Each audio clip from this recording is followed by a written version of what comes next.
Queremos darle mucho más atención a este fenómeno de desastres que ya no son naturales, son muy humanos, porque el crecimiento de desastres sigue el desarrollo económico.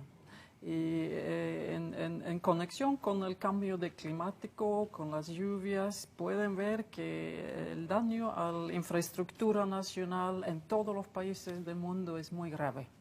Entonces, la conversación global, nacional, regional, queremos siempre darle mucho más evidencia, motivar la población, las autoridades nacionales, y por eso hemos venido a este hub americano de Panamá, un país que durante los últimos años ha invertido seriamente en ese tema, pero también es un hub internacional, de organizaciones internacionales. Usted habla del impacto económico que tienen las naciones. ¿Alguna cifra que podamos compartir, Margarita, de cuáles son los costos que hemos tenido en estos últimos años con los desastres naturales? Bueno, en esta región, pero es algo global, entre 2 a 3% en economías muy grandes, hasta 10 y 12 en economías más pequeñas, en las islas caribeñas, por ejemplo.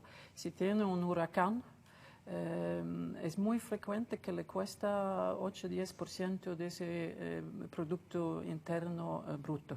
En pantalla, Margarita, compartimos con usted y con nuestros televidentes las imágenes del último fenómeno natural que golpeó a Panamá a finales del año pasado, que acabó con la vida de 2 rescatistas de la Cruz Roja, y se repite la historia que tal vez se da en otros países. Comunidades a orillas del río, elementos o situaciones que obstruyen ríos, o sea, una serie de cosas que se van sumando y que al final dejan como resultado familias sin hogares y pérdidas humanas. ¿Qué recomienda la ONU a los gobiernos en esta materia? Porque por más que se quiera regular, en nuestros países se insiste en seguir construyendo, por ejemplo, en zonas de alto riesgo. Bueno, hay varias cosas. Una es que yo creo que la movilización social de la población y la ciudadanía tienen que también tomar conciencia de lo que hacemos nosotros como ciudadanos, las expectativas que tenemos nosotros de nuestros políticos y líderes, tiene que ser de más seguridad, de una planificación de largo tiempo, de medio largo tiempo. Las inversiones de infraestructura tienen muchos aspectos positivos, porque eso es un crecimiento económico. Pero hay que realizar que lo que vemos ahora es el nuevo normal, como digamos. No es que va a pasar solamente algunos años y desaparece.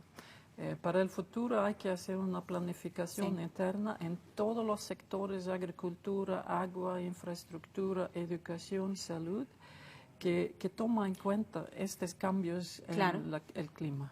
Tomando en cuenta los análisis que ustedes hacen, ¿hasta dónde la intervención del ser humano es el detonante en los desastres que nosotros hemos venido experimentando en la región?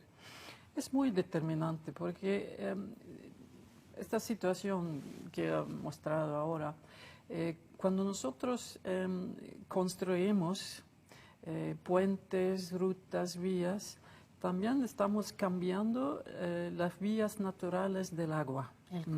Y el agua no desaparece, toma otras vías. Entonces cambiamos el balance natural y eso tiene consecuencias.